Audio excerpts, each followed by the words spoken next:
আপোনাৰ সন্তানৰ মূৰৰ কাষত আপুনি এই দুটা বস্তু ৰাখি থৈ দিয়ক। আপোনাৰ সন্তান পঢ়াত চোকা হ'ব। প্ৰত্যেক মাক দেউতাকৰে সপোন যে তেওঁলোকৰ সন্তানটো যাতে পঢ়াত চোকা হয়, পঢ়াত ভাল হয়। এতিয়া আপুনিও যদি বিচাৰি আছে আপোনাৰ সন্তান পঢ়াত চোকা হওক, তেনেহ'লে আপুনি আপোনাৰ সন্তানৰ মূৰৰ কাষত এই দুটা বস্তু ৰাখি থৈ দিব পাৰে।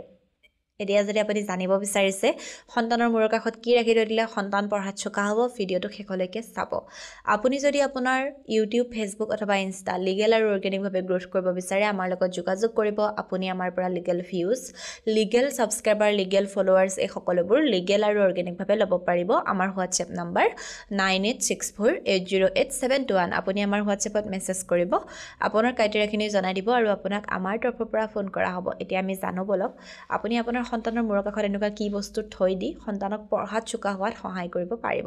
এতিয়া কথাটো হ'ল এনেকুৱা, আপোনাৰ সন্তান পঢ়াত চোকা হ'বৰ কাৰণে সন্তানে কিন্তু পঢ়িব লাগিব।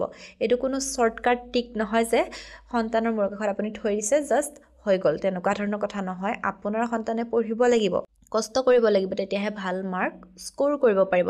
কিন্তু কেতিয়াবা চাব বহুত কথা আহি পৰে যে কিছুমান ল'ৰা ছোৱালী বহুত পঢ়ে, পঢ়াৰ পিছতো তেওঁলোকৰ মনত নৰয় বা এটা ভাল ৰিজাল্ট কৰিব নোৱাৰে। তেনে ক্ষেত্ৰত আপোনালোকে ৰেমেডিছসমূহ কৰি চাব পাৰে। কিন্তু ৰেমেডিছসমূহেই সকলো নহয় যে ৰেমেডিছসমূহ কৰিছে, কৰি উঠি আপুনি ভাল ৰিজাল্ট এটা লগ বিচাৰি দিছে, বা ৰেমেডিসমূহ কৰিছে কিন্তু আপোনাৰ সন্তানে পঢ়া নাই তাৰপিছতো যে বহুত ভাল মাৰ্ক এটা কেৰি কৰিব, তেনেকুৱা ধৰণৰ কথা নহয়।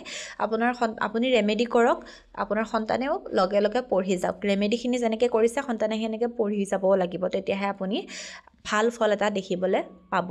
এতিয়া কথাটো হ'ল, ৰেমেডিটো আপুনি আজি কৰিছে, কাইলৈ আপোনাৰ সন্তানৰ এক্সাম, কাইলৈ যে ভাল ফল পাব তেনেকুৱা ধৰণৰ কথা নহয়। ৰেমেডিসমূহ আপুনি কৰি থাকক, আপুনি কণ্টিনিউৱাছ কৰি থাকক। কাৰণ আপোনালোকৰ যিকোনো ক্ষেত্ৰতে সন্তান এটা একেবাৰে সৰুৰ পৰা জন্ম হোৱাৰ পৰা একেদিনতো ডাঙৰ হৈ যোৱা নাই, এখোজকৈ ডাঙৰ হৈছে নহয়নে? তেতিয়াহ'লে সকলোবোৰ বস্তুৱে তেনেকুৱা ধৰণৰ, ৰেমেডিসমূহ তেনেকুৱা।